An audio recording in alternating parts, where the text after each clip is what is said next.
ايه اللي خايف من اللي هيحصل يروح. والله ده بس خايف روح، عايزين ننجح يا اخي.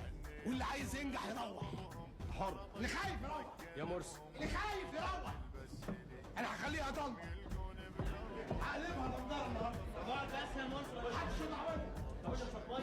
مروق بس يا مش مرسي. مروق ومش شارب ميه ومش مد البنات دروس قبل ما امحي العار اللي عليا. يا جدع انت ما تحولش الامور كده. الله ايه بس انت عايز كده؟ كمان بتسال؟ هولع يا عالم، هولع. انت عايز تعمل ايه بالظبط؟ لازم اربيه يا مرسي افهمني. لازم اقدمها، لازم.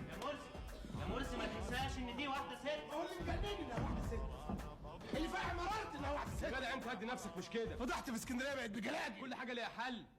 سمعتوا اذاعه الBBC؟ ازيكم عاملين ايه؟ يا رب تكونوا بخير وبألف صحة وسعادة.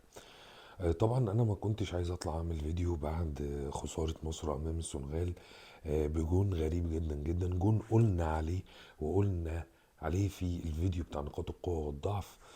تعالوا بينا نسمع مع بعض احنا قلنا ايه. يلا بينا. التسديد جدا من بعيد. اول حاجه برضو بيفكروا فيها لما بياخدوا الكوره بيسددوا، لما بيجوا من الاطراف وساعات بيلاقوا الدنيا مقفوله فبيروح موسع لنفسه ورا ويروح حاطط الكوره ار2 في البعيده. بالظبط زي ما انتوا سمعتوا الفيديو، قلنا ان الشوط من خارج منطقة الجزاء دي وسيلة السنغال، لازم نقفل. وفي نفس التوقيت قلنا ان ناحية الشمال ساديو ماني واسماعيل صار وديبي اللي هو رقم 26 بيشوطوا من بره منطقة الجزاء، واللي احنا قلنا عليه هو اللي حصل. يا لهوي يا لهوي يا لهوي. للأسف الشديد فمش عارفين، يعني احنا مش عارفين ان نلقي اللوم على مين، ولكن خلينا نقول ان المنتخب الوطني ما كانش واقف على رجله. المنتخب الوطني ما عملناش هجمة. كابتن حسام حسن كان خايف او كان بيلعب على الهجمة المرتدة، في حين ان انا بقولها مرارا وتكرارا ان امام عاشور ما كانش في حالته البدنية ولا كان في حالته الفنية، وكان واقع جدا جدا، والمنتخب كله كان واقع جدا جدا جدا. وفي نفس الوقت احنا نازلين المباراة مستسلمين، كلنا مستسلمين، كل الفريق مستسلم.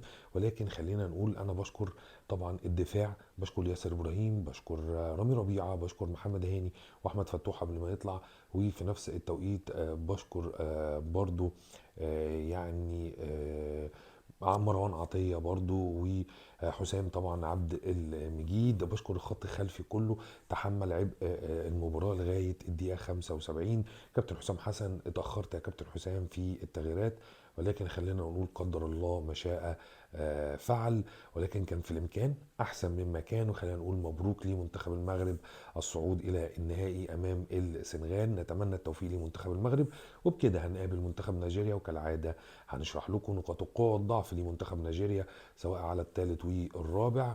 هارد لك، ونتمنى التوفيق لمنتخب مصر فيما هو قادم. مع نهايه الكلام بنقول سلام.